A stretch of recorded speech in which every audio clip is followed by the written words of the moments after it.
welcome to Morning Journal. This is session number 182. I am your host, G. Thank you for joining me on another Tuesday morning.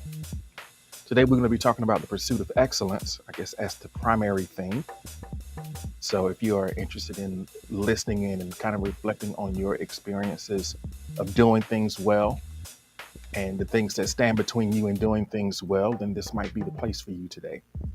So I appreciate you for giving me a little bit of your time and attention. Before we get into, before we get into that part of the conversation, let's check in and see how everybody is. So let's start there. Let me know how you're feeling right now. I'm going to open up the request box. You can, if you would like, you can just drop a number, or you can use the request box to kind of answer more at length. So let me get that open for you. All right. There we go. So right now, I feel, that's how we're going to check in. And it'll give me an idea of kind of where the room is at, how everybody is experiencing things right now. A lot of times there's some stuff we need to kind of deal with before we get into the main conversation to get everybody kind of ready to, participate in a meaningful way. So yeah, let us know how you're feeling. Rita checked in and said, I'm blessed. Right now, I feel blessed.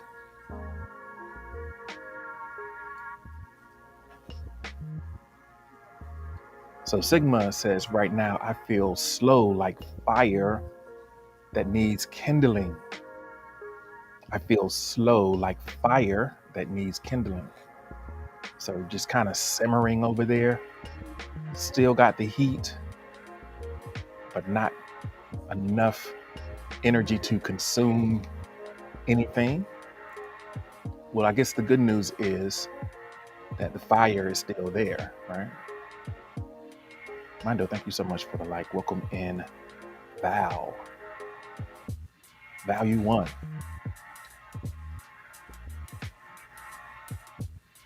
Yeah, as long as the light doesn't go out altogether, But even then, even if the light does go out, it's all right. It's all right. There's a way to relight it. It's not a tragedy. So someone anonymously says, well, I suppose I could be better. Yeah. All right. Could be better. We could all be better, I guess. I mean, I know somebody might be in here at a 10 out of 10, living the best moment of their life. There's a gentleman who I collaborated with, and he kind of does some stuff in the community.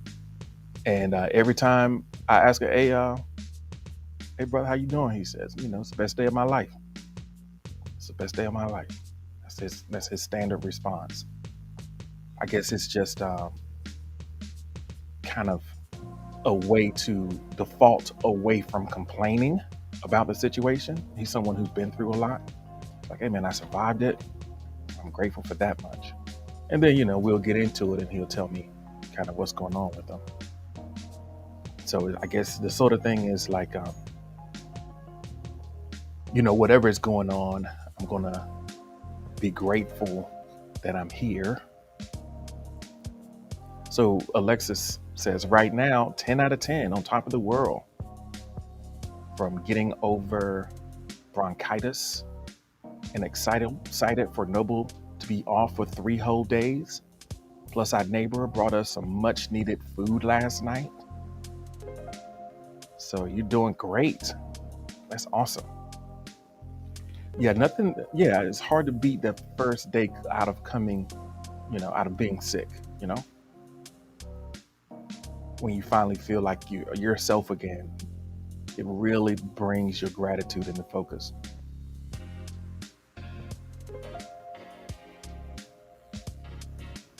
So Noble right now says, I feel sore, 6 out of 10. but I'm also feeling accomplished. 8 out of 10. I got to build some of my simplest games to date right before work, and it wired me to want to build more games. So a little sore, but also feeling accomplished. Divine Nesquick, welcome in. Good to see you this morning. Let us know how you're feeling. You can drop it in the request box over the left if you want to describe your experience for us right now before we get ready to open the main part of our conversation. Anonymous, someone anonymously shared that I'm feeling like I'm thankful. What's better than being alive, baby? Smile for no reason. Just smile for no reason. That's definitely some great energy that to bring into the space. Hopefully your energy can maybe light fire, kindle the flame for folks who may need a little bit of that.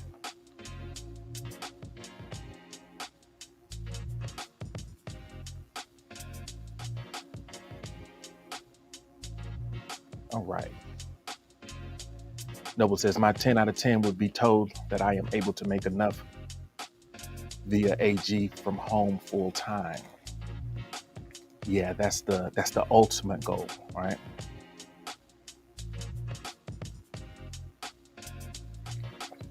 Val, thank you so much for the like. I appreciate it. I hope that you're doing well today. I know these are the wee hours for you. So you might be kind of consuming the subconscious, but it's always great to have you in the space. All right.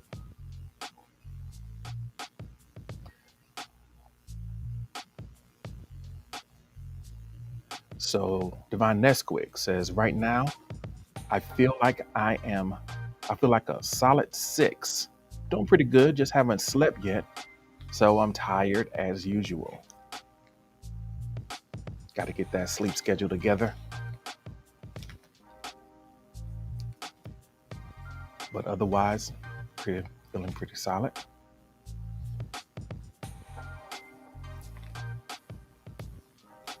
Lonzy says someone who returned to normal from illness will feel better than someone who is bored. Boredom is an interesting thing, right? We run away from boredom, but boredom can be a pretty fruitful state. Boredom can be a pretty, it's kind of like the seat of creativity. If you can endure boredom and just kind of sit in that boredom without running to a distraction, that can be a pretty fruitful state. We just have to kind of change our relationship to our need to constantly be active or distracted or engaged in something, and just kind of allow and notice what's going on in your experience at the moment. A lot of times that can be where your creativity comes from. Just to kind of imagine letting your mind wander a little bit. You never know where that can take you. So give yourself some time to just sit and be bored. Because a lot of times the thing that we use to escape from boredom are, stuff that other people want us to pay attention to. And that doesn't necessarily have to, that it might not have nothing to do with what we want. So allow that boredom to, serve its purpose in your experience. Lonzy, you never know where it might take you. And I think that's a great transition into thanks Lonzy. That's a great transition into some of the prompts that we're going to be going into in the conversation today. So if you are ready to get into that, drop me a heart in the chat and we'll start talking about one of our main points for today.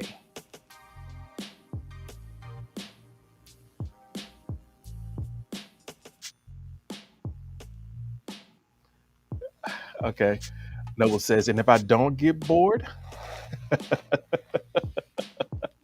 Noble, you don't want answers to that question. Just let it go.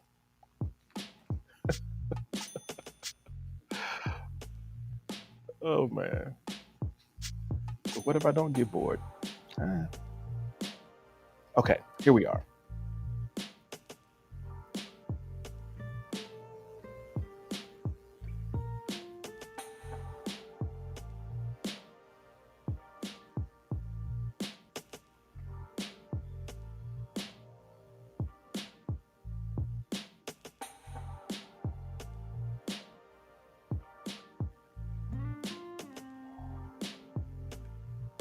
All right, so we're going to talk about attention, and specifically, and in relation to the conversation about boredom, the question of the prompt. Let me go ahead and reset the request box for you and kind of reset the conversation. So the prompt, quite simply, is what gets you the most attention. That's the first part. It's part one. And I guess part two is it something that you would like to be remembered for? Sometimes we kind of build a reputation for something that isn't necessarily a reflection of our best self, but we get into the habit of showing up that way because we get the attention. And seeking attention, I think, has a lot of times we hold it in a negative connotation, because if someone is trying to get attention, it just kind of seems like they are on a quest to gratify their ego or something like that. But in reality, attention is like the prerequisite for spreading your art, your gift, your message, your brand, right? Um, if you can attract the attention, there's this saying that all press is good press. And, you know, I don't know how true that is for everyone, but I know for people whose primary product is the attention of those who follow them, to a certain point, controversy is their friend. Some people like to stir it up just to stay on people's mind. But if you're not like just being a pure, like, I'm just going to be a personality influencer, and you actually have a product or message that you want to bring, some art that you want to share, um, you have to be aware that there sometimes is a backlash when you just kind of use controversy or use edginess or whatever to kind of gather attention. Um, because, that backlash is, the attention can be turned against you, right? Um, so while it might be, it's easy to kind of point out people who are in the public eye who gain this attention and, criticize that, people who are just being famous for being famous or whatever the case may be, and wonder why did they get all that attention. But we don't keep that same energy when it comes to, let's say the smartphone, for example. Most people who are right now listening here or watching or whatever, you're using a smartphone and it's gathering a lot of your attention. Um, but I don't see people tossing it away, even though there's a huge ecological cost, mental health cost, human rights, or other damaging consequences associated with the development and the production and the deployment of technology. We know all of this, right? We know that there's some blood, sweat, and tears that's associated with creating these experiences that gather so much of our attention. But, you know, here we are. I guess the common thread is that, the engine that drives everything is your attention. And the price of entry of starting a movement, advocating for change, or building a brand, or spreading your art, it is the aggregated attention. That is the product. The product is our inability to sit in boredom and mind our business. They're counting on us not being able to do that. But at the same time, if you have a message that you want to share, you're counting on being able to get others to notice something so that you can make a connection and maybe even make their life a little bit better. So I'm going to open up the request box and just kind of reflect on your experience. Sometimes the things we get attention for are not things that we have any control over. It's just, hey, I was just born with this hair and people talk about it. I was born with these eyes and people talk about it. It could be like a physical thing. or it could be something that you created. Um, but understanding what it is, it can give you the room to decide whether or not you want that to be what you are kind of known for, what kind of carries people's impression of you. So I've opened up the request box. Next quick says my hair.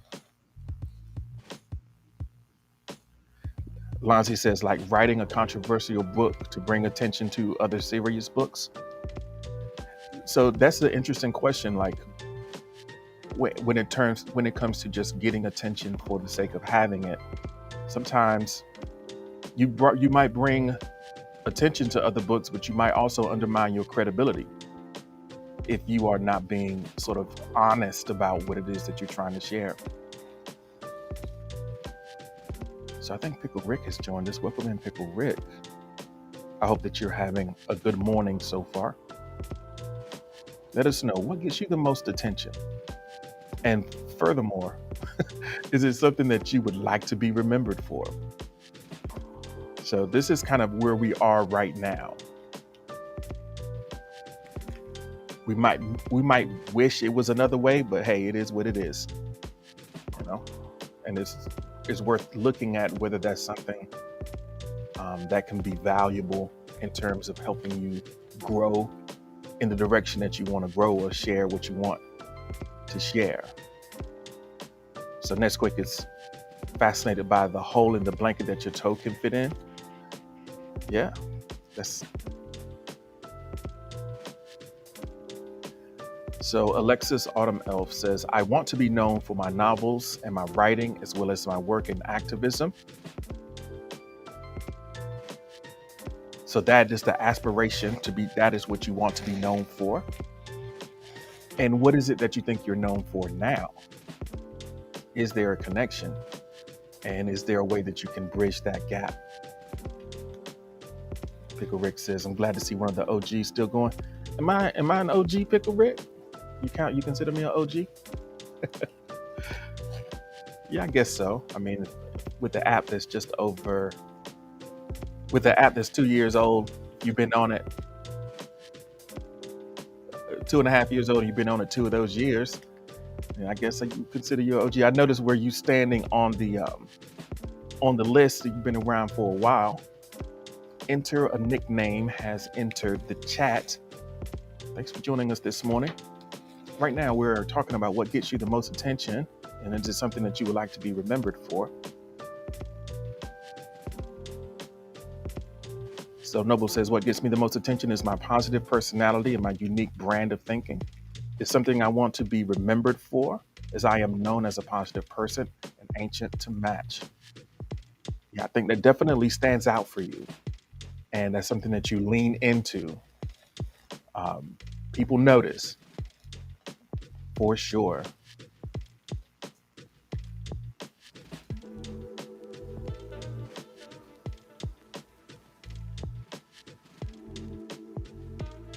So Lonzie said, I get the most attention for whatever is considered art, or whatever art is considered that. And I think maybe you needed to finish that statement.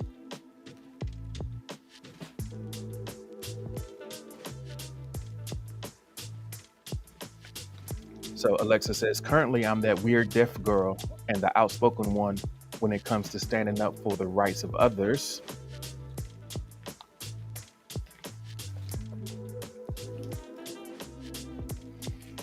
Noble says, I show my tails because I've learned how to honestly be seen for me.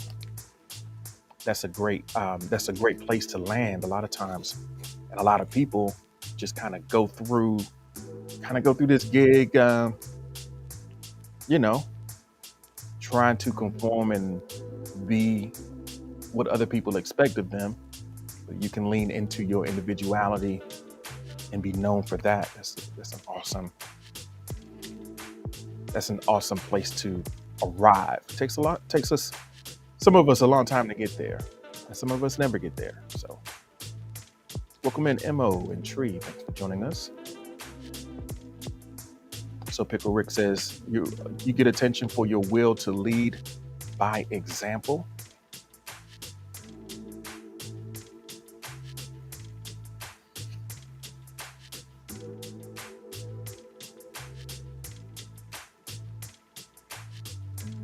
Enter a nickname. Thank you so much for liking the live.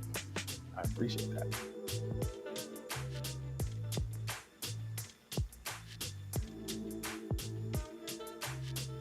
Enter a nickname. Says my nose hair gets the most attention.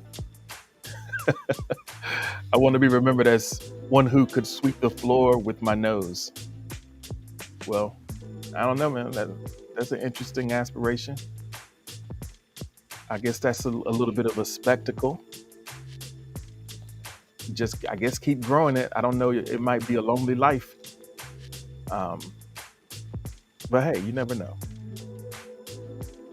Tree, thank you so much for the like. I appreciate you.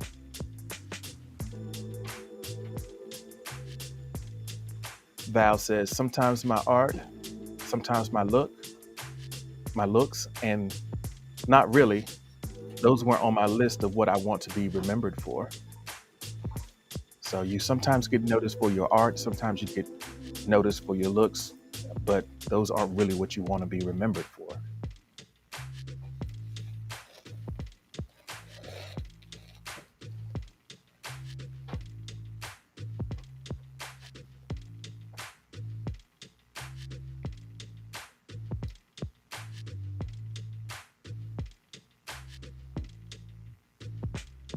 Lonzy says, it's not always how people see you that gains the most attention.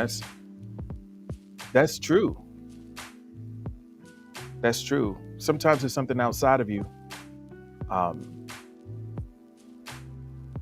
and, and I think that a lot of times some of us have discomfort with the idea of even attracting attention. But it's important to know, because attention is so valuable, it's important to know where it's coming from. If it's coming in, and decide, hey, is this something I want to do something with or not? And if there is something on your list that you want to be known for, I guess the rest of this conversation today is about moving in a direction where where you can be known for what matters most to you.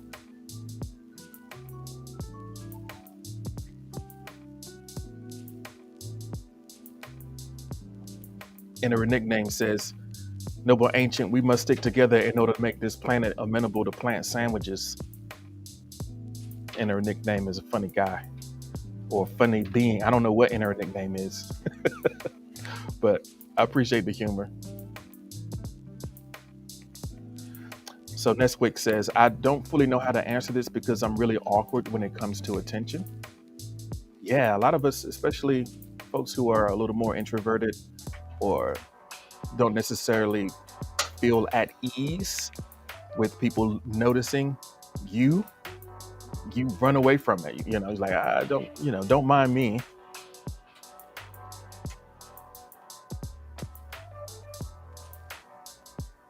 So Nesquick is entering, despite that reservation. Nesquick says, I guess I'm known for my kindness.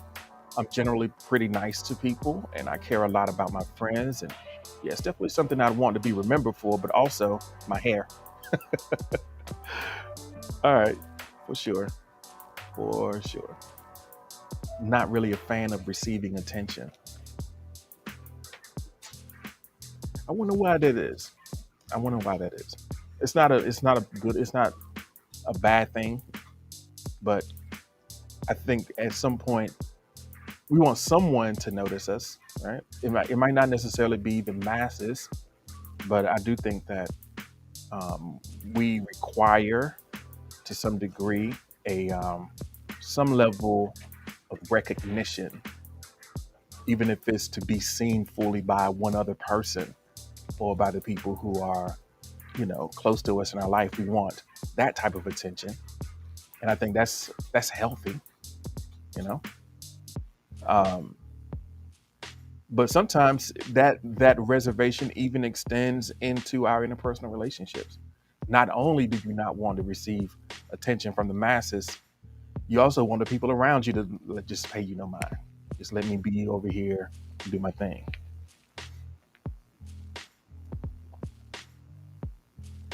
All right.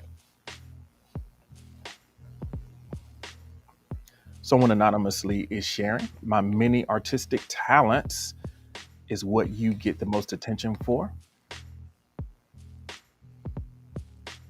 And art is any form of expression.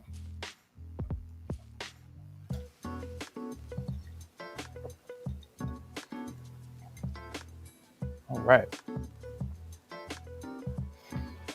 Emoji art for sure. So Aunt Capone is in the building. What's up, Aunt Capone? It's good to see you this morning. What is it that gets you the most attention? And is it something that you would like to be remembered for? Is the question at the moment. All right. Just a heads up for everybody.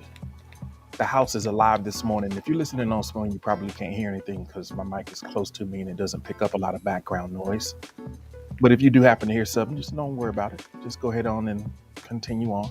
We're going to rock this experience the same way, just like ain't people talking in the background and walking and moving. You probably can't hear it. If you do hear it, just say what's up in the chat. Just say hi to all my aunts in the chat. It's cool. Enter a nickname. Thank you so much for the spoons, fam. I really appreciate that support. All right. So Nesquik says, I never received a lot, so that's why Nesquik exists as an alternate persona to take credit for it all. So you created a whole new version of yourself to take credit, to, exist in the attention, and you're protecting your identity so that you can exist in obscurity. A lot of people do that. A lot of people build a whole persona around a public persona so that they can protect their private selves. We all do it to some degree, but some people go as far as creating a whole identity around that. And that's definitely a way to cope, because I think there's an unnatural way that at some level, when you are quote unquote famous, it kind of creates this sort of weird reality that doesn't really make a lot of sense. And you can't really stay sane in that environment. All right, so here we are, about 40 minutes in. So we can get ready to go to the next prompt if y'all are ready for it. Internet nickname says, that's why I liked MF Doom. So one thing I need for you to do, I need for you to put that in all caps. Always all caps when you spell the man's name. But yeah. So drop a heart in the chat if you are ready to go to the next prompt.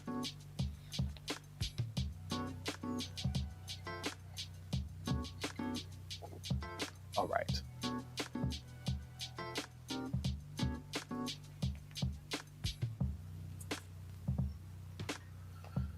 So let me reset the request box for you real quick. And here's a question. What was the last thing that you poured your heart and soul into? What is the last thing you really poured your heart and soul into?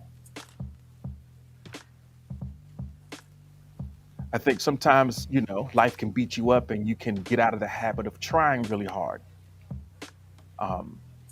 Or maybe, you found something that's pretty easy and you can just kind of coast and just kind of settle in and skate, coast on by. But I think that in general, we are pretty well served by our striving, because the fruit of striving is capacity, is increased capacity and resilience. When you really give it effort, even in situations where you could, you can just kind of skate on by and a low effort is good enough. I think building the habit of striving and maybe making it a little bit better than it needs to be, it kind of builds a muscle, a capacity, and a resilience. So when things do get difficult, you can thrive because you built up that habit of really leaning in and giving a sincere and full, wholehearted effort. Because, those habits, the kind of lazy habits can creep into things that you don't necessarily want to be lazy about. You just kind of lose that ability to go as hard as you need to go. And the consequences of that, who knows? But I think, difficult times come, you have that capacity, and it'll give you, and you can also, for the sake of the people who depend on you, for the sake of the people who you are leading, you can provide cover for them, just like they can provide cover for you. That's quick. So much for the likes, man. Appreciate that. Eh, Marie, welcome in. Mo, thank you so much for the likes. So yeah, I think one of the things that kind of holds us back. Hey, nickname. Thanks for the spoons, man. Love that. Um, One of the things that kind of may hold you back from giving your full-hearted effort is um, the fear of disappointment, right? Because if you didn't really try, it's hard to be really disappointed. The real disappointment comes when you actually gave it your best effort and it wasn't enough. If you didn't really try and it didn't work out, you still have that alibi, like, it didn't work out, but I didn't really care. I didn't really do it like that. So it is what it is. But when you lean in, you got a chance of being disappointed. You got a chance of being heartbroken. So that's kind of emotionally fraught. But I think in the end, disappointment comes from the attachment that you might have to a specific outcome. Like you need for it to be a certain way for it to be okay. And it's hard to can't really control that. Needing for it to be a certain way to be okay is a recipe for perpetual disappointment because things always kind of work out a little bit different than we expected. But, if you can kind of detach from a specific outcome and recognize that you'll be okay, even if things fall apart, then, you'll be good to go. All the lasting rewards that come from anything that you're pursuing, the ones that last are the ones that exist in who you become along the journey. So when you're really pouring your heart and soul into that, you become the prize. You become the prize in the process. So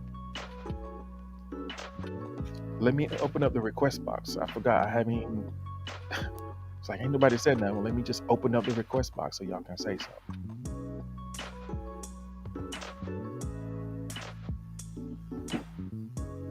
So I was having a conversation with a public friend a few days ago about wholeheartedness.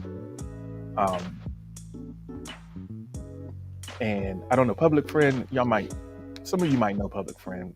Public friend was part of Spoon Team. And, just talking about how difficult it is to be wholehearted when you recognize all the flaws that are in the system, all the things that, all the things that are not fair, that kind of make you hold things back a little bit. It's hard to really pour your heart and soul when there's so many people suffering, and maybe there are things that you're involved in that might be causing harm that you can't avoid. But I think wholeheartedness is the goal because there's so much energy that we expend through half effort. Like a half effort, it seems like you're conserving energy by not trying as hard or going as hard or really being committed. But what you're doing is really wasting the effort because you're not even getting the benefit of the practice, even,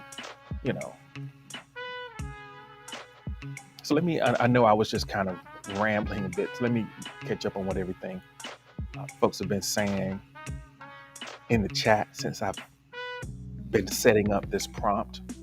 Speaking of setting up, I know that I mentioned yesterday, I might have mentioned yesterday for those that are here on YouTube, about 24 hours or so after the stream, the YouTube video will be timestamped with the prompts so that you can just skip around in case you come in late. You can skip around to like the beginning of the prompts and get like the setup for the prompt. Then you can answer in the comments. I think that'd be a fun way to do it. And you don't even necessarily have to listen to everyone's responses, but there's a lot of wisdom in the room. So I encourage you, if you miss a session and you want to get the full context, go ahead and check out the YouTube channel. All right, so Val says, let go of the narratives we tell ourselves. Fear, face everything and rise, or face everything and rise. Okay. Enter Nickname says, narratives exist to frame the quantum foam into four space shapes and better tuna salad. I love wasted effort. It means that greedy people can't use it for their nefarious ends. So let me just throw it away. Marie says, it's funny how it's so easy to be wholehearted when you're a kid. As you get older, that changes. It's wild. Yeah. Kids are wholehearted. Kids are full out, and we kind of lose that capacity, or lose that bravery, I guess is one way to think about it, when we get grown, when we call ourselves so-called grown. And I think that sometimes kids are so wholehearted that it can make you uncomfortable. Like, man, go somewhere and sit down. They don't need to sit down. You need to get up. All right.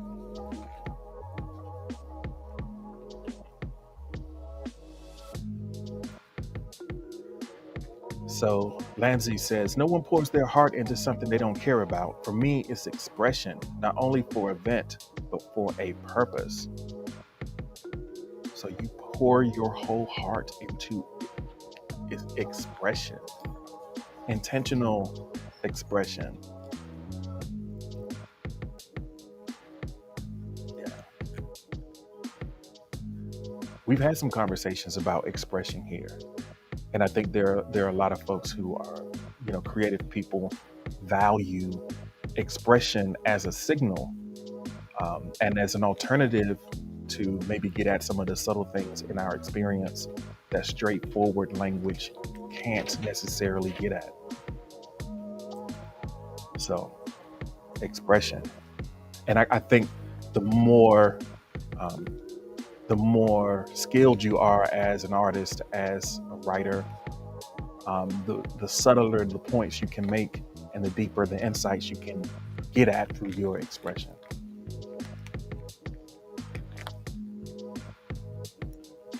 All right, let's see what we got here. So Harley says, I'm pouring my heart and soul into my salad. It has carrots today, otherwise helping my peeps feel better. So thanks for that, Harley. Alexis says, my writing, I pour myself into my novels and pen pal letters. Just pour yourself into it fully.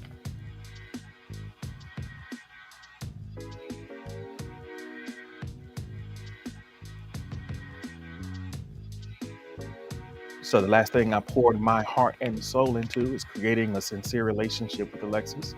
They're a very special person, and for me, they have my ultimate respect in every positive aspect. So pouring your heart and soul into a relationship is really fraught, right? Because like what if that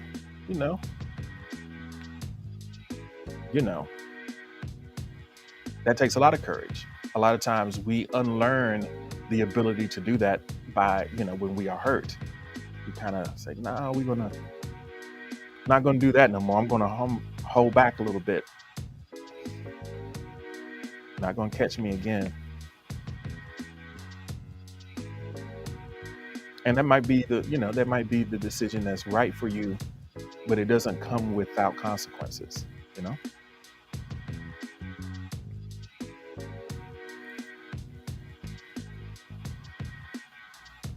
So Val says, there's my education, though I think I could have done better.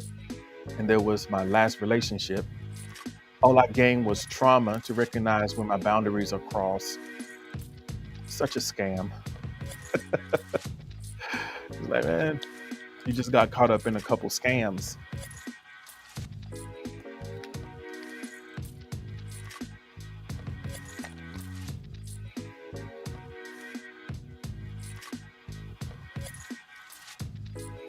So I guess another way to hold this, sometimes for some of us, we might not even remember pouring our heart and soul into something, we've maintained sort of a cool distance from things. I guess what would be what is something that's worth pouring your heart and soul into?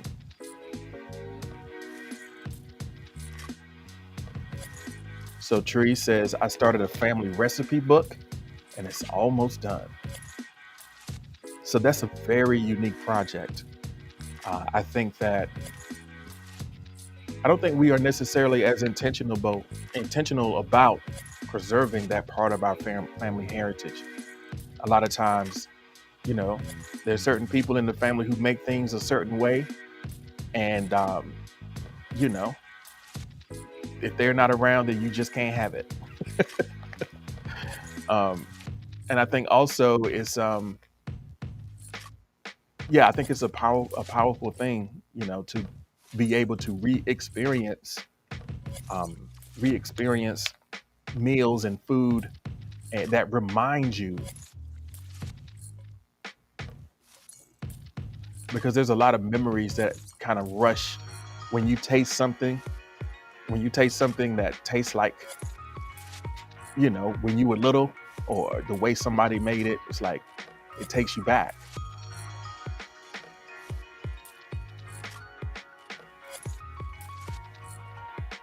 So I think that's a very um, it's a powerful project, because a lot of people just kind of have secret recipes. Oh, they want to hold power over you because they only want to know how to make the chicken salad like that. So they don't want to tell you because that's their clout. All right. So Val said you traded your heart and soul for that relationship and now you want a refund.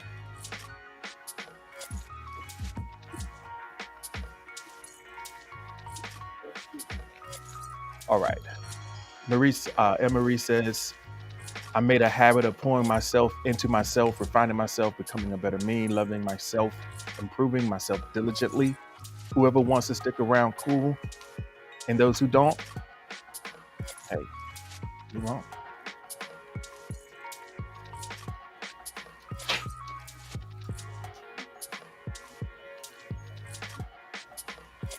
So for MO, pouring your heart and soul into your job and your students, job/my students.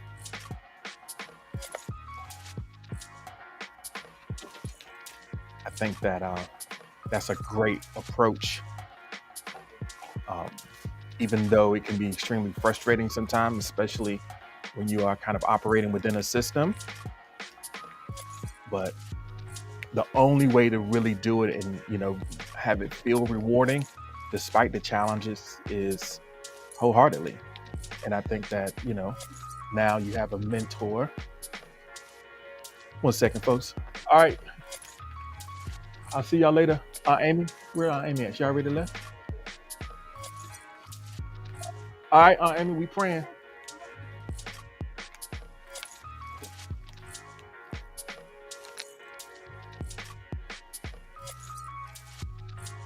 All right, here we go.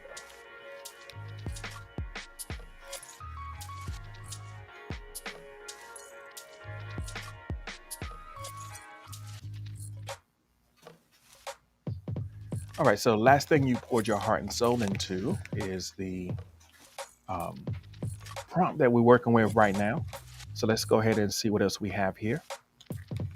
Enter a nickname says, I just built up my Minecraft world into a wheat farming paradise. I poured about 20 hours into it so far, but I feel like, it feels like time well wasted. Bezos can eat it.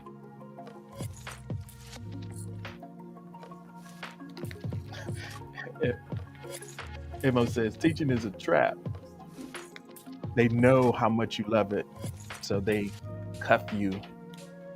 They cuff you to the system because they know how much you love it, and they know how good it feels to see the light. To see the light come on, and that breakthrough moment of seeing someone go from not understanding something to getting it. There's not much there's not much to compare to that, you know? So it's addictive. It's like a drug. It's like, hey, you get that every now and then, you get a fix of that, and it kind of carries you over all of the other stuff that you have to deal with. So I definitely understand where you're coming from. Um,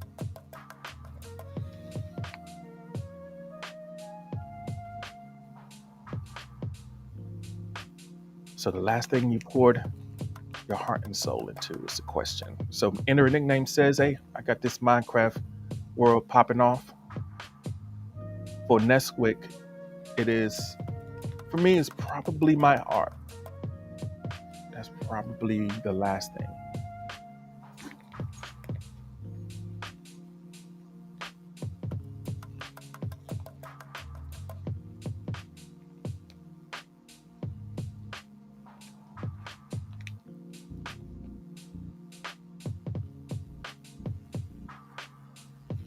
Enter a nickname is, that's a dark observation. You said, oh, to see Emo's life force leave her in well-timed increments.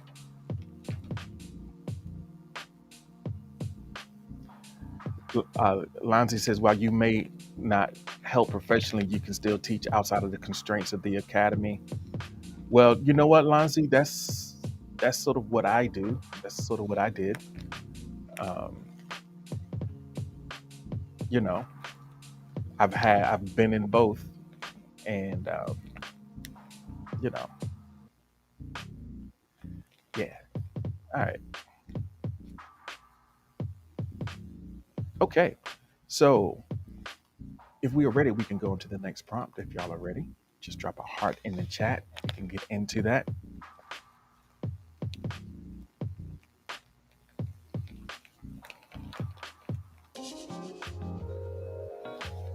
So Emma, go ahead and go back AFK. They're gonna bum you out. You got to get ready to go to work. Oh man.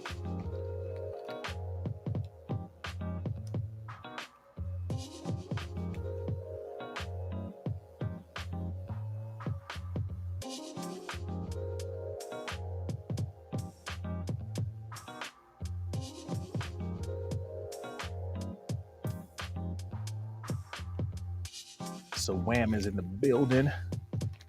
Good to see you, Wham. Thanks for joining us over on YouTube. All right. So here we go. This is the question.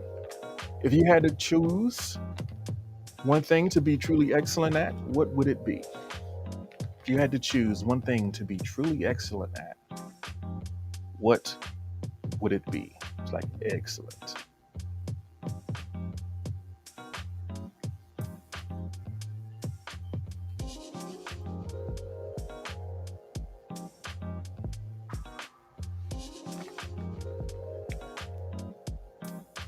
And if you think it can be many more than just one, you're fooling yourself. Um, you can be all right, but true excellence, it's going to be some sacrifice. So if you had to choose one thing, at least at a time, um, Jack of all trades, Wham says, so you're going to be stuck in the middle, baby. All right. So excellence, I think, is a habit, but not everyone is necessarily willing to kind of lean into that and forego all the things that you need to do in order to get it. Like, there's opportunity cost. Everything that you choose to do, like, world class ain't for everybody. You know what I mean? Everybody can't be world class. Um, because it's not necessarily right for you to sacrifice everything. It might not be your path to really sacrifice and direct your attention towards mastery and excellence at a world-class level. Um, it's not for everybody. It's rare. It's a rare thing because there's so many things that you have to give up. But I think that in one way that is valuable to think about this is that excellence is sort of a habit. And once you get good, once you reach a certain level of excellence, that kind of translates into other areas. Like, you know, you get good at getting really good at stuff. And the learning curve for the next thing that you do is a lot shorter, you know? Like it just kind of makes you into this kind of machine of sorts, like, highly skilled people. A lot of times it seems like they just can do everything, but they didn't start out by doing everything. They started out by doing something specific really, really well.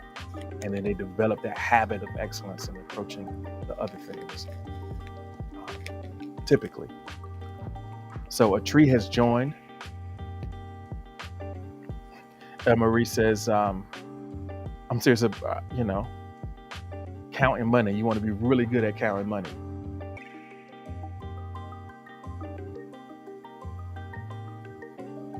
So I don't know, to be honest. I think if I had to pick right now, I choose to be excellent at communication. It definitely opens a lot of doors. Lanty says, what things are worth excellence?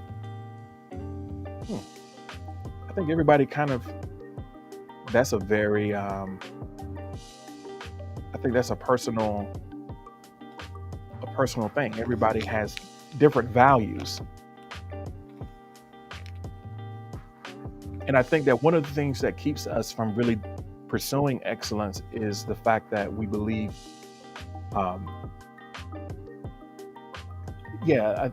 because we're afraid of what it might cost us to get there. We haven't decided yet. We're undecided about things. We got all these options. We're a slave to our open options.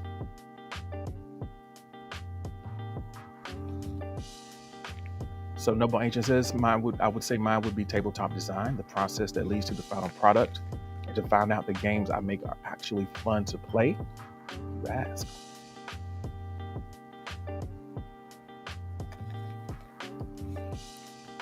Yeah, I think, what keeps many people from like really experiencing the depth of their potential is the fact that they're a slave to their open options. They're hedging. And, that's definitely one way to go about, and you can have a great life, I think. But on some level, your deepest contribution kind of extends from your excellence.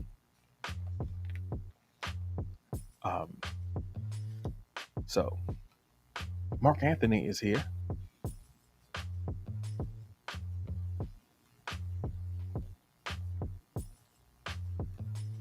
So enter a nickname that says, I want to be excellent at the assimilation of humanoid life forms, including the Jeff Bezos unit.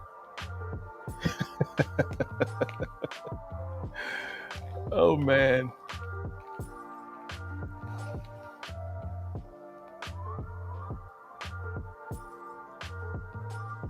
You have you seem to be kind of obsessed with Jeff Bezos' unit. I don't know what's good there. Divine Nesquik says, probably 3D modeling or making sandwiches. I'm fine with either. Oh man, Divine Nesquik, I want to be a sandwich artiste.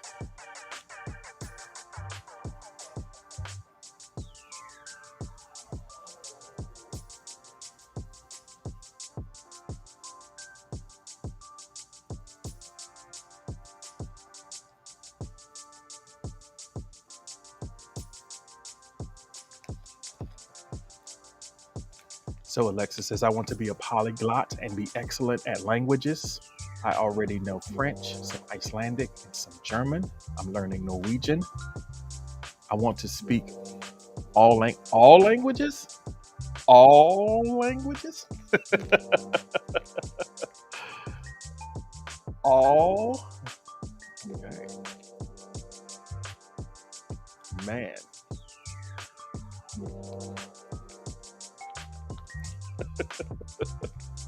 That's a pretty high bar. Mickey and Pickle Rick, welcome in. Thanks for joining us again. All right. So Lancy says, learning. I want to be a great learner. That is a great meta skill. So the meta learning, there's skills that are kind of facilitate learning. Just get really good.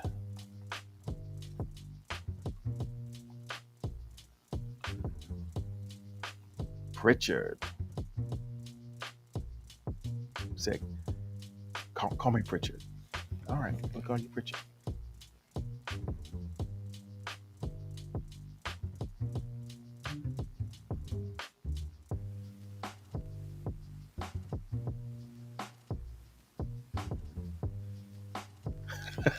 Mickey, okay, we'll call you Mickey. It doesn't matter to me.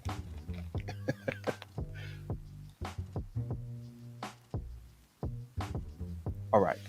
So just kind of having an idea of like if there was something that you really were willing to double down on, triple down on, um, to excel in first, it might be something that can open up the doors for other things that you want to do. It might be specific, or it might be like a meta skill like communication that spills over into a lot of different areas. So Alexis says, I learn fast and I love a challenge. So I guess Marie says, I've been on Spoon. I haven't been on Spoon in a while. What a lovely way to start the morning. Well, thank you so much. And thank you for joining us. Um, I don't think we've had the pleasure of meeting before. So I'm glad that you stumbled on this stream. If you notice, it's number 182. So we've been doing this for a while, every Monday through Friday at 6 a.m. Eastern time. And the intention is to have a place for you to start your day off in a good way. But yeah, I think learning those languages, I think as a writer, there's a natural fascination that you might have towards language, Alexis. So it makes sense. Corey is here. Hi, Corey. Welcome in. All right, let me see. I think I might have got everyone's responses. So thinking about, thinking about the things that are important to you enough that you would want to dedicate significant effort and getting really great at it. What benefit would that bring to your life? Dev Johnson is here over on YouTube. Hey, Dev. Welcome in. Thanks for joining us for this 182nd session of the Morning Journal. Mickey says, I've never been on Spoon, so what are we doing here? So Mickey, if you notice in the background, there's some text. It might be kind of hard to read with the chat going, but if you swipe over to the right, that moves the chat out of the way. And what we're doing is everyone is kind of answering that prompt using the request boxes over to the right. So you can just click on the little pencil and give your answer to the question. If you had to choose one thing to be truly excellent at, what would it be?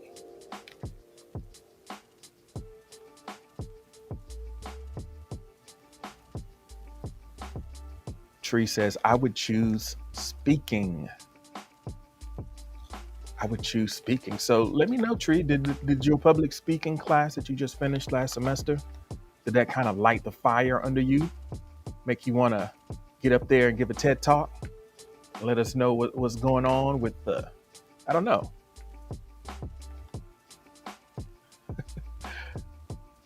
So Mickey says, I want to be truly excellent at being a parent.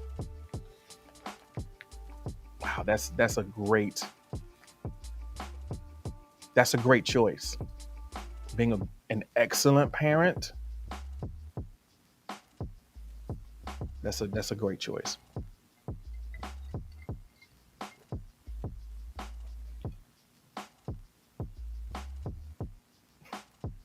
Corey says, dance. I want to be really excellent at dance because it makes me happy. I think that there's something particularly rewarding about excelling in something that gives you joy.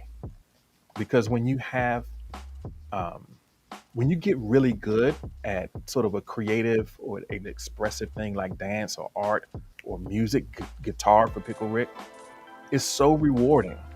It adds so much um, color and joy to your life and the experience. It's like, and I think a lot of times people underestimate the value of that because they are maybe focused on career, which is great. It's important to be good at what it is that you're doing to support yourself and your family and what you are interested in that has some sort of economic benefit.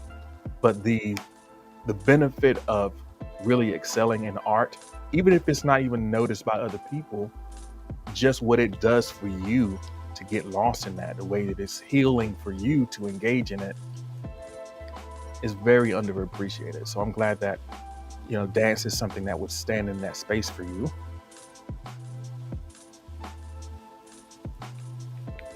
Nikki says, I love this, but I have to go. Yeah, we're here every Monday through Friday at 6 a.m. So give us a follow. I'd love to see you. I'd love to see you.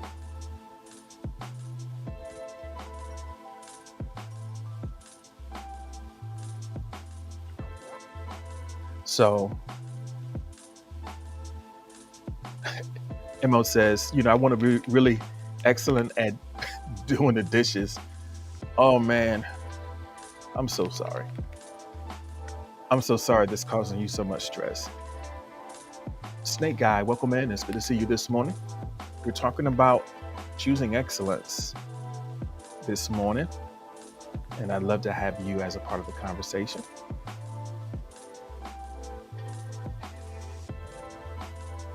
So Wham was mentioning earlier how, within his job, learning how to do different tasks, you still, and I think that's a great point. A lot of times we're afraid to lean in because of what we miss out on. But I think, like I said before, excellence is a meta skill and it can make it easier to do the next thing. So Lancey has a philosophy for Mo.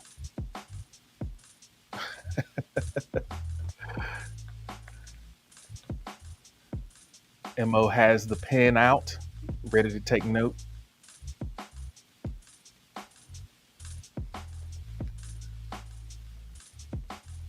All right.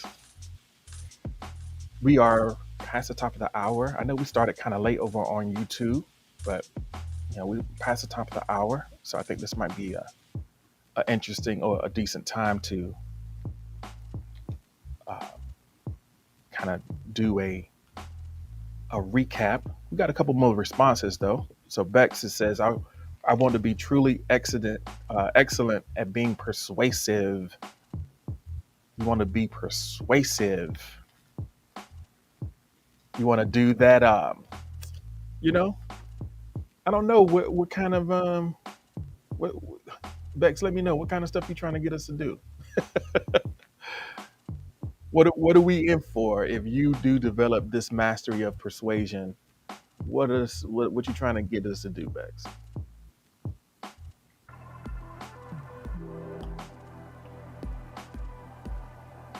Snake Guy says that excellent on saying no and confident on my choices and actions.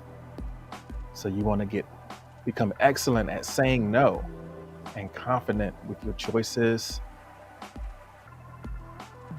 and actions. Sky's the limit, baby. If Bex, get all those tactics, get all those tricks in that bag, Bex gonna be walking around with a Birkin bag full of tricks. Have us out here.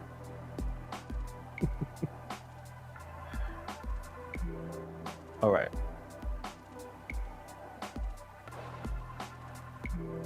Okay, so feel free to continue to answer in the chat with your responses. I want to just take a second while we are here. Shout out to our ghost that's listening. Thank you so much for being here. Um, Go ahead and log in and say what's up. Don't lurk. Just go ahead and log in and say what's up to us. Mo is here and contemplating the pile of dishes that is accumulating in the sink.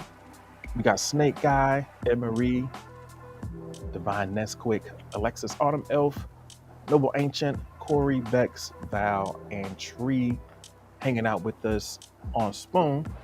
We got a couple folks listening on other platforms, but I can't see who they are, but I see that they are. So shout out to all the folks who are listening in on Facebook, on YouTube, on Twitter, on Twitch, and believe it or not, LinkedIn. You dig? Yeah, we got LinkedIn popping off over here as well. So Tunes is here and Riley just joined us. Thanks for joining us. If you want to pop in to the last part of this prompt, feel free to go ahead and drop your answer in the request box. The question is, if you had a choice to be truly excellent at something, at one thing, what would it be? But yeah, I think and for the folks on the listen back, thank you so much for popping into this spot or listening through. We're trying to make this experience as good for you as it can be. I know sometimes you lose out when you're not there for the live experience, but hopefully you can gather some wisdom and have some points of reflection that are good for you throughout the day. So Corey is asking for well wishes of good luck. What are we wishing you the good luck for?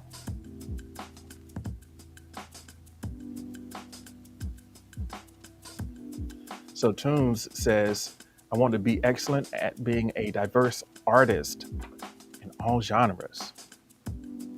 So you want to be able to have a deep understanding and a rich skill set that allows you to explore multiple genres with your musical creative expression. So Corey says, I don't want to get anxious at school. Okay. Yeah, I wish you luck on that. Hopefully you're kind of on top of things.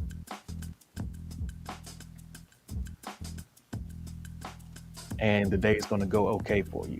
We all wish that for you. Look, welcome in. Your name is Look. And now whenever I see Look, I jump straight to Shirley Caesar for that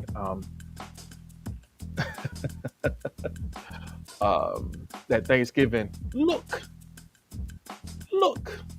I got beans. But thanks for joining us, Look.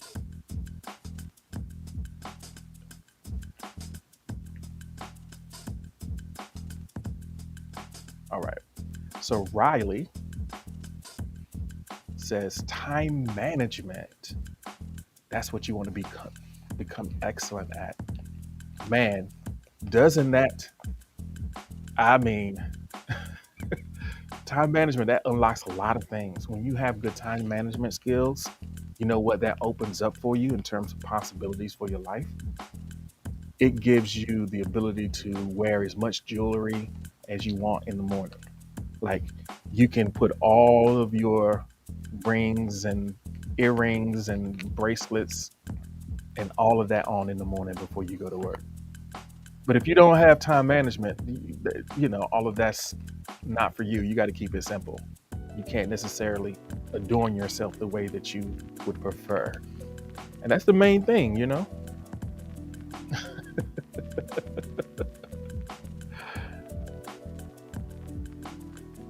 So these are some great things. I think when you choose the type of skills that make your life easier and richer in multiple ways, then yeah, doing that self-growth, that personal growth, it spills over and it kind of shifts your identity.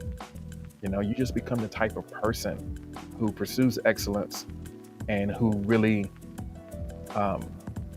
leans into effort, understanding that things aren't necessarily going to work out the way that you would hope, but still knowing that it's worthwhile to, lean into the direction that you desire to go. All right.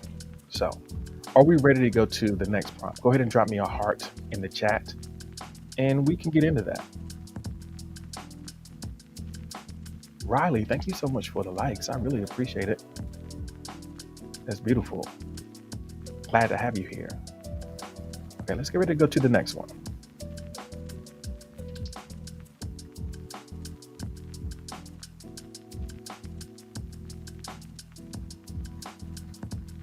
So this one, we said the request box for you real quick. If you could choose one wish that would be granted when you wake up tomorrow, what would that wish be? If I could choose one wish, you could choose one wish. And then with this, I think about Ray J. I think about Ray J, the song One Wish, where he then proceeds to list multiple wishes. Not understanding the word one. Oh man, only one. Pick. Pick. You could choose one wish that will be granted when you wake up tomorrow. What would that be? Riley says, to know my worth. I'm going to open up the request box so that we can think about that. Yeah, don't be greedy. Don't be greedy.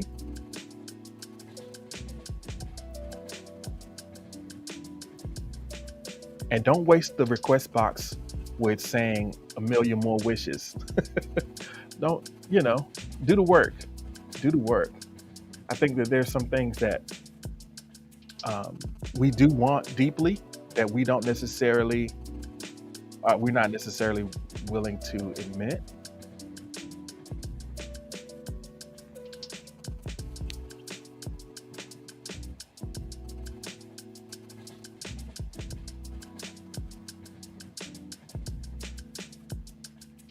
So your wish would be that my mama doesn't have any more heart issues, but more happiness.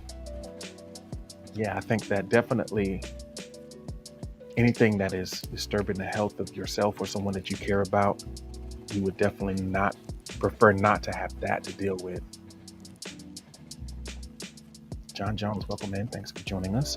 We're talking about that one wish that, if it could be granted tomorrow, what would that be?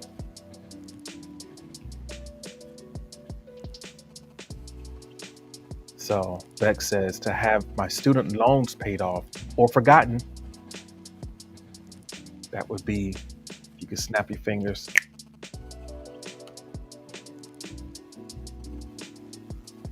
I can appreciate that. Not forgiven, but forgotten.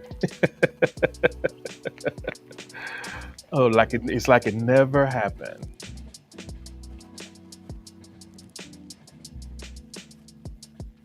So, of course, MO is cheating. Says to actualize all of my dreams and desires. I'm just going to circumvent the prompt and not do the work. That's good. Very skillful.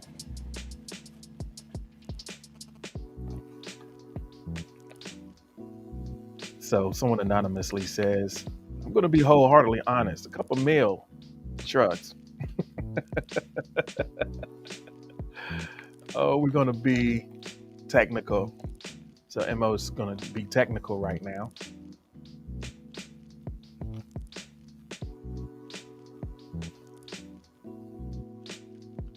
So somebody didn't. I think it's interesting that the person that said that they won a couple mil chose to do it anonymously. Let us know. Say it with your chest. Somebody might have it here for you and want to give it to you, and we don't even know who you are.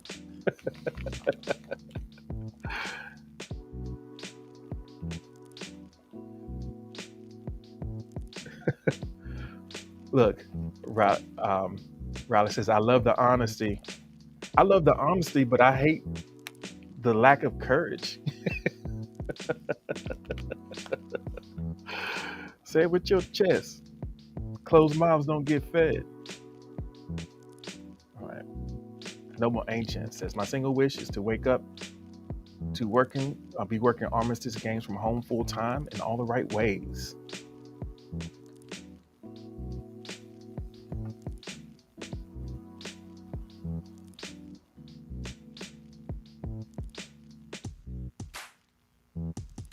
So Alexis says to be completely healthy and pain-free with a possible loss of weight to go along with it is something that you could wake up tomorrow and have that be true, you wouldn't mind.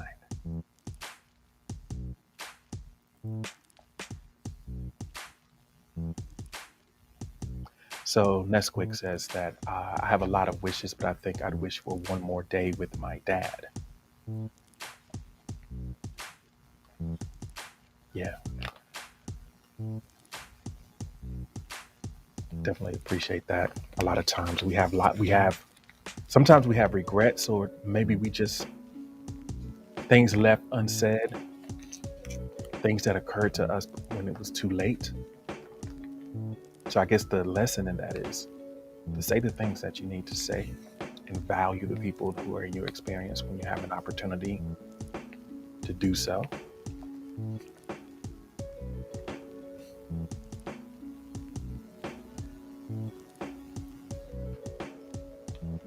Tree says, if this can happen tomorrow, then no more COVID, things will be back to normal. So whatever normal was, to be fully on the other side of this thing and not have to worry, that would be a huge weight lifted.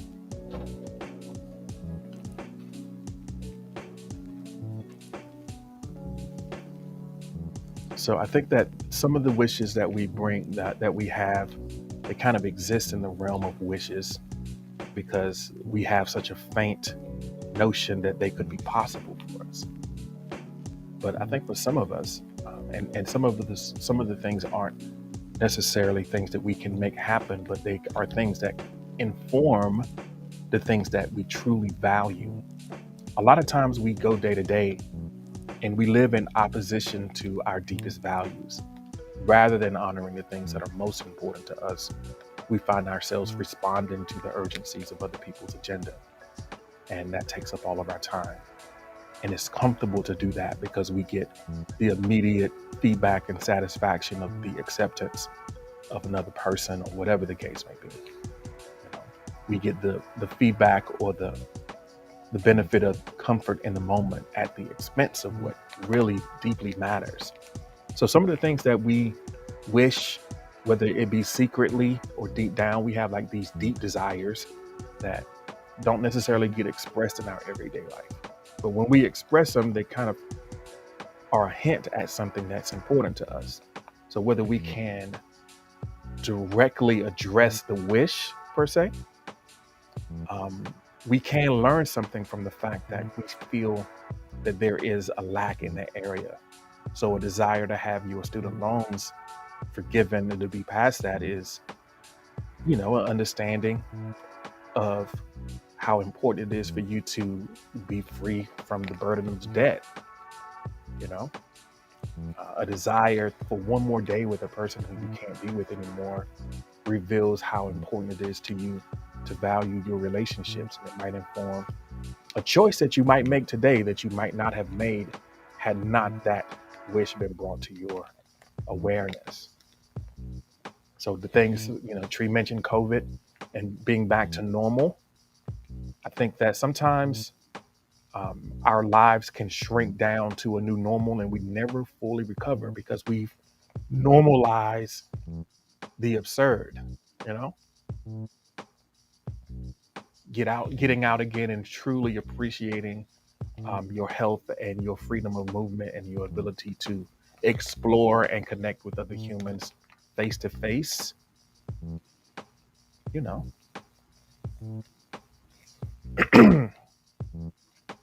So, yeah.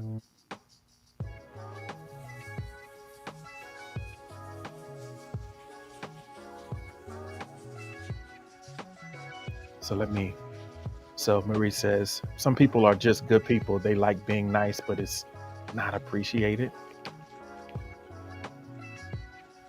Or that's quick. Really, I'm thinking that this sandwich thing, there might be something to the sandwich thing. I know it started as a joke, but there might be something to it. So Noble is going to sleep. That's cool.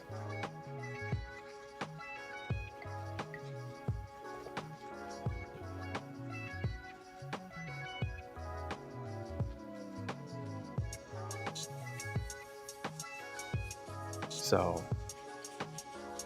Lonzi is thinking of a more of a kind of societal wish: free education for all with no drawbacks. Maria, welcome. Thanks for joining us this morning. We're talking about that one wish, if you could, that would be granted when you wake up tomorrow. What would it be? And I guess more interestingly, in terms of like a journal prompt, it's cool to kind of daydream about things that may not be directly possible, but I think it's even more valuable to look behind that desire and see where there is something that you can act on in your experience right now, that can stand or move you towards a life that includes more of what you truly want. Maria, I'm sorry, let me say your name. Thank you so much for the like. I appreciate it. Fox, welcome in, Fox. No more pain. All right. So let me see, what do we have here? We have time for one random prompt because I just chose the four prompts for the main discussion. And I do have a closing prompt, but we got a few minutes. So why don't we choose a random prompt to bridge us to our closing conversation. And if Lonzi, would you mind choosing our random prompt for the session? Hi Cameron, welcome in. The way that you do that, Lonzi, is just choose a card from like a deck of playing cards, a number, face card, and suit, and then we can go from there. So like 4 of hearts, for example.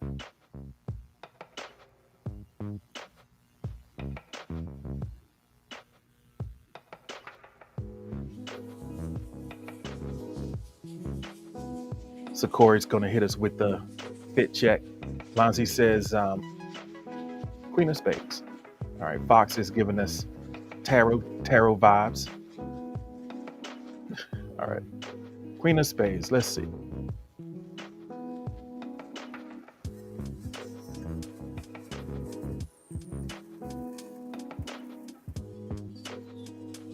All right. So this is the question. This is the question from the Queen of Spades. I'm going to reset the request box. The question is, what have I settled for? What have I settled for? Thank you for that, Lonzi. And I feel like this is a good time to remind folks. A lot of times a prompt comes up for you in here and it's like, I'm not really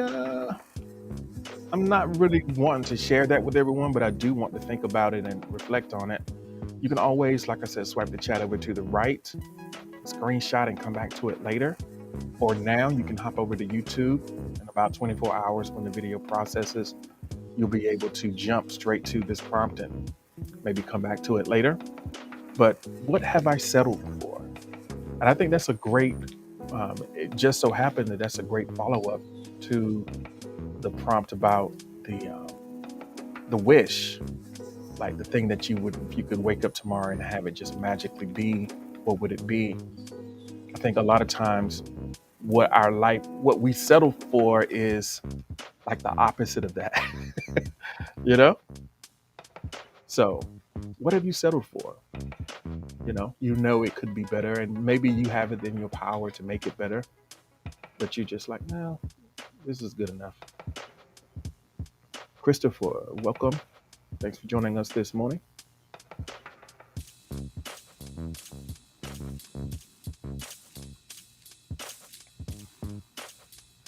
I think that, that there's excellence is a habit, and I think settling is a habit too.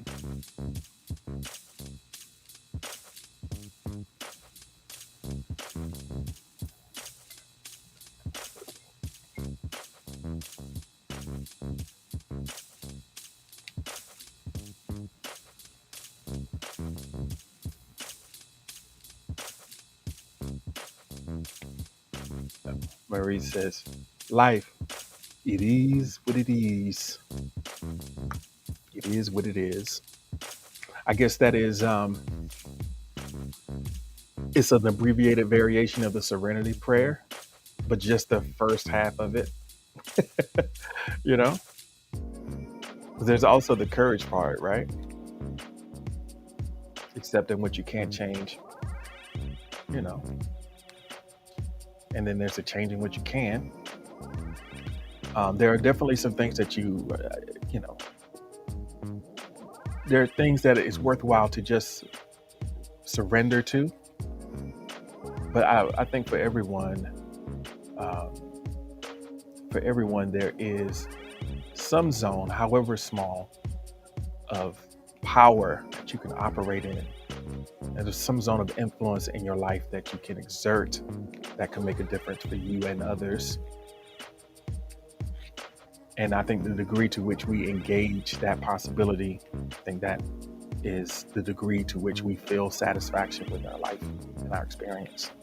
It's not even about the things that we own or the direct accomplishments that we make. I think it's just the degree to which we, live up to the possibilities that we discover within ourselves. So Corey says, I've settled for my future, kids, husband, house for me and my mama with the kids and my husband. So I think that sounds like some aspirations for the future. You got a little bit of a mix of intents, but you saying that you've decided that this is what you want. And I guess that's a valid way to read that prompt. Hey, Brandon, welcome in. Thanks for joining us. So Alexis says, I've settled in that I accept my limitations physically. I test my limits often, but have learned what I can and cannot do and how long I can do something for safely. So a recognition and maybe even an embracing of what the constraints are, because it kind of clarifies things for you. Because I know this is sort of my edge, and there's a lot of magic that can happen inside of these constraints. So rather than trying to be out there, let me see what I can do in here. Welcome back, Lancy and Tunes. Yeah, so what's something that you feel like, that you settled for? Divine Nesquik says, I've settled with being a mediocre sandwich maker, and I think that's okay. Yeah, I think that's okay. A decent sandwich. I think the return on experience from a decent sandwich to an excellent sandwich is not something very many people can fully appreciate, So maybe that's not the hill you want to die on.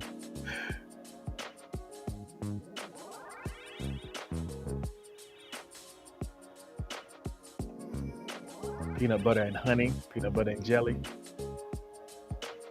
Alexis says, it's still frustrating hitting those edges though. Not gonna lie. Yeah, hitting those edges can be frustrating for sure. But I think that, just see them as a frame.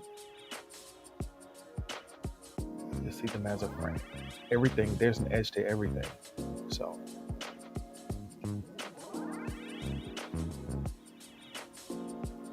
And eventually you never know when, one will fall through any number of ways. I think the ways that we can expand our capability outside of our own physical capacity, there's a lot of different ways that we can do it. One is through connection with others. So if you have a really solid relationship or solid collaboration with someone who can operate in a realm of genius beyond the edge of what you're capable of, then that's one way to get that covered. That's one way to move past that edge. And then there's just like physical and technological things that can move you beyond the edge. So I think our openness to receiving help and assistance and our willingness to embrace whatever tools are available to help us transcend our natural limits, I think that is something that we can use to kind of counteract that frustration that we feel when we hit the edges of our own capability. So, Divine, that's quick. It's got to go. I hope you have a great day. I hope you have a nice sandwich for breakfast.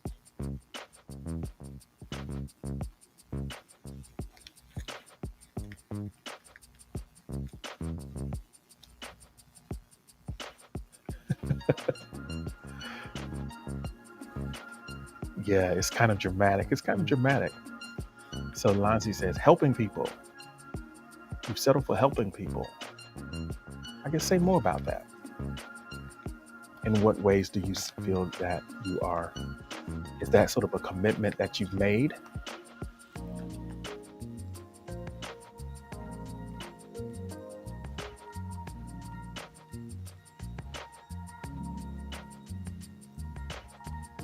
All right, it is a Tuesday, and I think that it's a good time to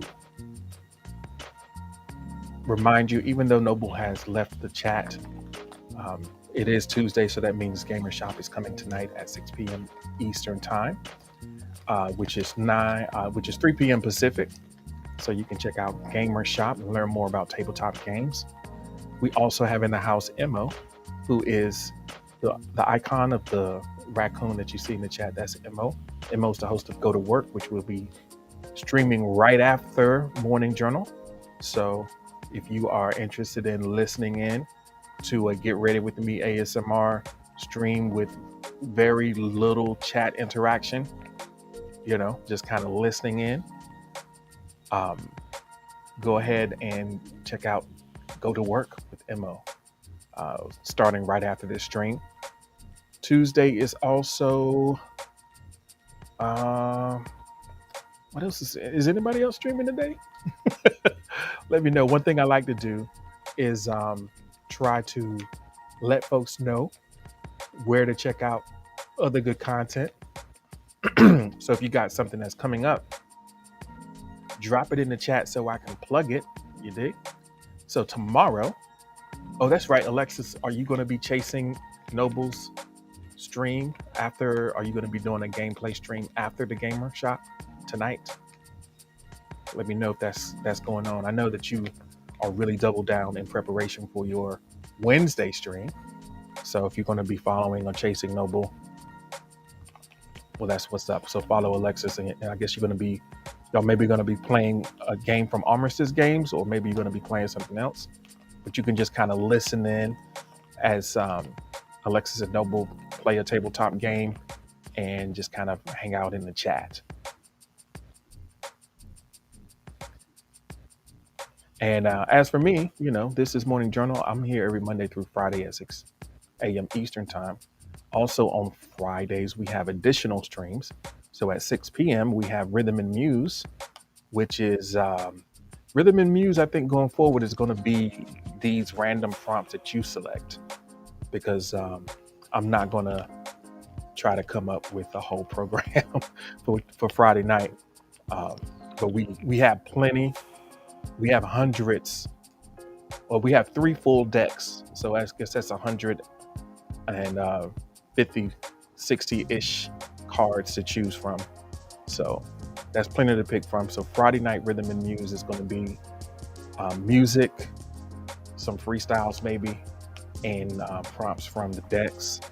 And then Writer's Room follows Rhythm and Muse. That's at 8 p.m. Eastern Time. Then the calls are open, and we're working with prompts from Cage's Cafe. These are creative writing prompts where we will panel you folks to read, and everyone else will be responding to creative writing prompts in the chat. So that'll be a good time. And that's at 8 o'clock on Friday night. So that's the announcements. I guess we can get ready to go to our next prompt.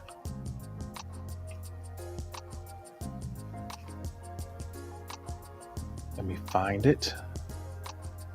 I think we're going to do a double checkout here. let's do a little gratitude before we close things out, because I didn't give you an opportunity, and maybe your mood has shifted. Maybe you would answer differently now than you would have at the beginning. So let me know, what are you most grateful for right now? What are you most grateful for?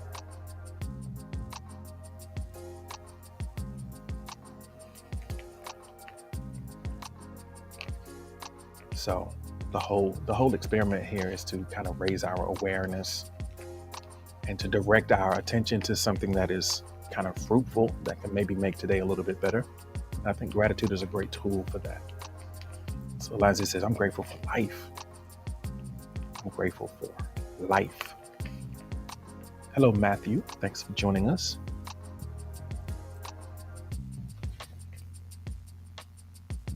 I'm grateful for y'all and my mama.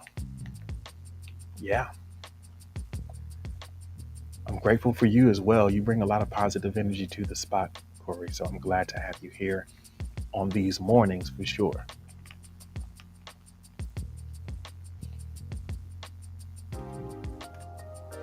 So I'm definitely grateful. I'm existing in a state of gratitude. Had the opportunity. This is the second year in a row that I've been able to come and spend significant time with my family in North Carolina. And there was several years there where I wasn't able to get here, and just kind of being here and spending time, especially the dinners. Dinners at the house here are always a treat, not just because of the food, but I mean, the food is good. Let's not get it twisted. But what's more memorable and significant are the conversations that we have around the table every night. The holding court, the jokes, the stories. It's just a lot of fun. And I try to soak in as much of this as possible. So Alexis says, right now I'm grateful for the opportunity to express myself both in real life and in this stream. I am lucky to have patient and supportive friends, both places. And I'm definitely grateful to the amazing G. You're making me read that. Don't forget I'm on camera. You can't have me out here, blushing on camera. Everybody runs to YouTube for the timestamp.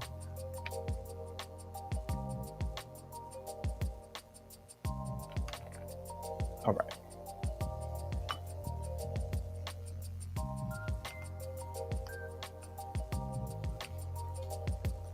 Taking a couple breaths. I think a lot of folks have just been dropping the gratitude in the chat, and sometimes just kind of reveling in the gratitude is a great way to be as well. Just kind of sitting, noticing, having the warm feelings of gratitude wash over your experience, and maybe replace a little bit of the anxiety or displace some of the anxiety that you might be experiencing just for a few moments. It's a nice little break, So we move from the gratitude to taking, doing something positive with the energy that we are sitting in. So let's wrap things up. Let's wrap things up with one last promise. We had a lot of conversations about excellence and these sort of expansive possibilities that we may or may not be ready to lean into. But I think bringing it down to the practical and personal and to the moment is a great way to wrap things up.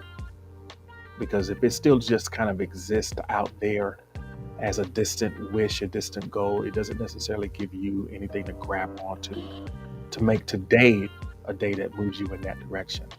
So that's where we're going to wrap things up. As I open up the request box, let me catch up with the conversation that's going on in the chat. The day-to-day experiences that you live through while in here, are definitely a part of what it's like to be here. So I really appreciate the conversations, even the ones that don't necessarily make it on air. So Corey is thinking about is not going to be able to do the avocado toast or eggs or pie. Yeah, definitely. Emma thought that the background was pizza. Well, yeah, maybe. I don't know. Alexis says I had to tell my friend I can't come to Oslo this year for unexpected house repairs, and she was just like, we have a whole lifetime to meet, no rush. Now, Bex thought it was a Squid Games puzzle. That's not an easy problem to solve. We're talking about easy problems. We're not talking about life or death. Y'all need to eat something.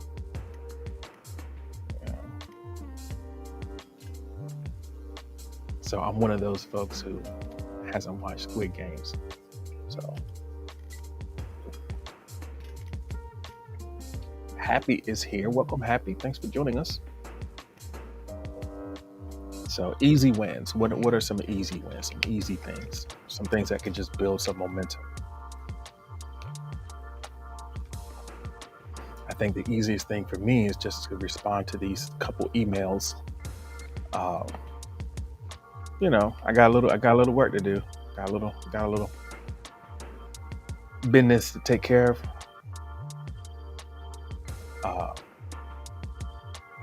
Lassie says 21-9. What are we talking about here? 21-9. What is that? Is that a Squid Games reference? Because like I said, I haven't seen it.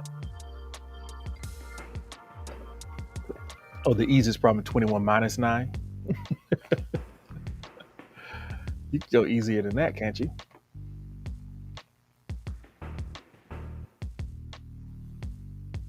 Yeah, it's not hard for me to open up the email. It's not hard to do. It's not hard for me to hit reply. It's not hard to do. Set up a meeting.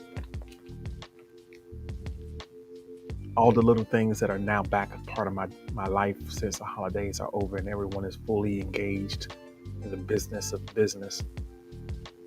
I got to act like, even though I'm down here, I guess the context, what makes it difficult is just the context that I'm in is not where I'm used to doing that type of thing.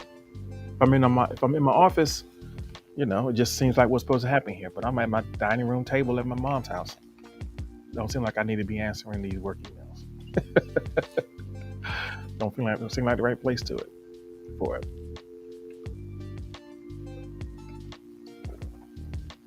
But which also means that it's probably time for me to head back and get back to my everyday situation.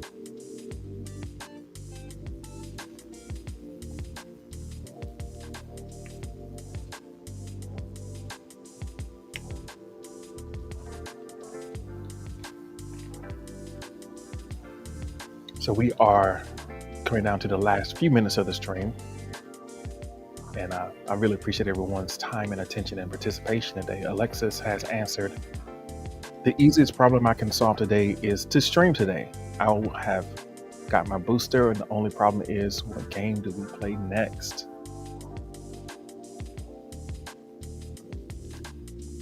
So Emma says, you're never going to believe this, but I'm leaving my home right now. So maybe the upbeat dance music was the vibe that got Emma a few steps ahead on the getting ready.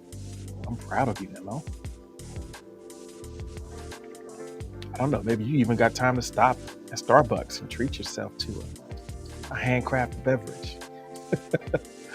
Oh, I don't know. Are you able to do the Starbucks? Yeah, I know that you're still recovering. I don't know if you can have what you would like to have. But congratulations on being ahead of the game.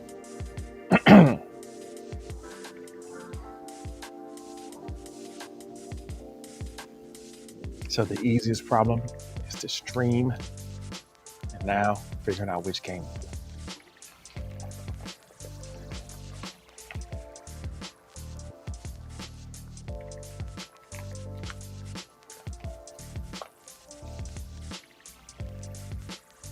All right, here we go.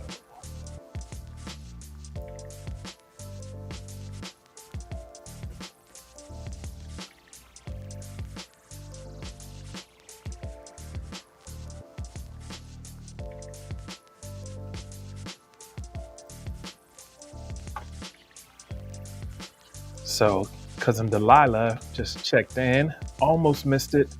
Gonna catch it on a replay. Well, I'm glad to have you. I know you might be on a little bit of a different schedule right now. So glad that you made it. It's definitely here for you to check out. So Lonzy says, I'm amazed how this isn't number one. Well, I'm not. I'm not. Sometimes we make it a number one, sometimes we don't. Either way is usually a great conversation and a great crowd. Um, you know, hey, you know, we do our thing in here. I hope that you'll be back tomorrow if it's something that fits into your schedule. Um, yeah, 6 a.m. Eastern time. That's how we do it.